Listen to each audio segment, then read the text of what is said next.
میں واقعہ سنا رہا تھا عبداللہ ابن عمرو ابن عاص کا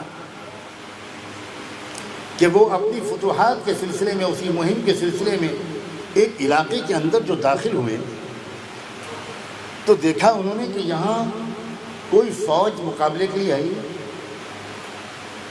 کوئی ہے ہی نہیں، آرام سے شہر میں داخل ہو گئے۔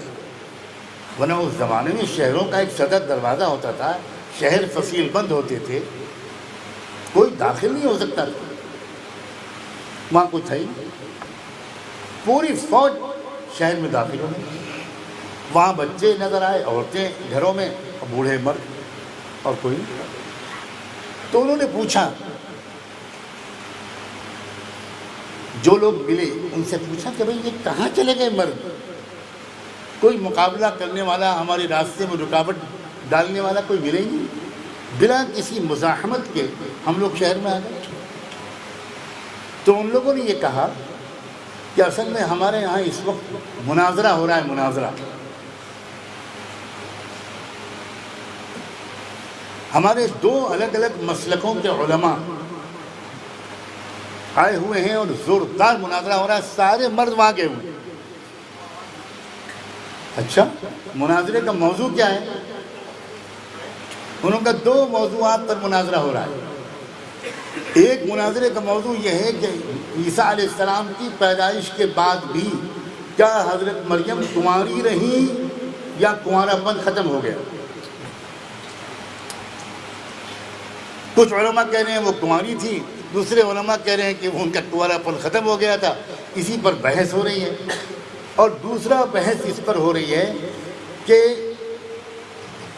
عیسیٰ علیہ السلام کا پیشاب پاک تھا یا ناپاک؟ اس پر بحث ہو رہی ہے۔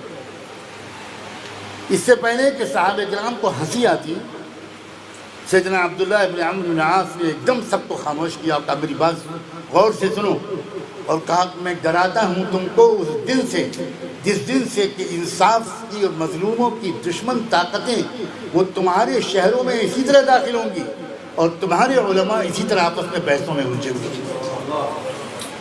کیا وہ دن نہیں آ گیا؟ بتاؤ، جواب دو کہ وہ دن آیا کہ نہیں آیا۔ اب آپ کی ذمہ داری ہے آج کی بات کے سننے کے بعد کہ آپ کی فکریں، آپ کی ترجیحات، آپ کی دلچسپی، آپ کی تمنائیں، آپ کی دعائیں، آپ کی آپس کی گفتگو کس موضوع پر ہوگی۔ آج تو مجھے ڈر لگتا ہے، میں صفائی سے کہنا چاہتا ہوں، یہاں یہ جگہ گھما پھرا کر بات کرنے کی نہیں ہے۔ جب کوئی مجھ سے ملنے عالم آتا ہے مجھے ڈر لگتا ہے کہ یقیناً یہ کوئی اختلافی بات چھیڑے گا۔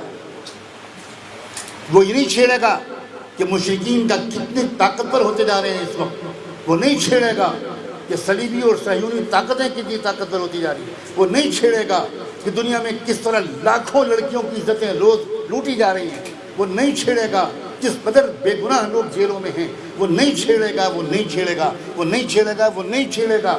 جو مسائل ہیں گفتگو کے ان پہ تو ہماری توجہ ہی نہیں جا رہی۔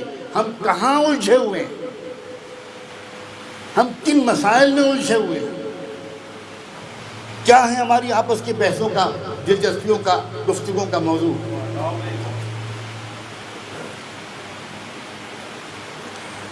یہ ہے وہ بات جو میں عرض کرنا چاہتا تھا کہ ہم تاریخ کے کس دور میں، کس مرحلے میں ہم ہیں۔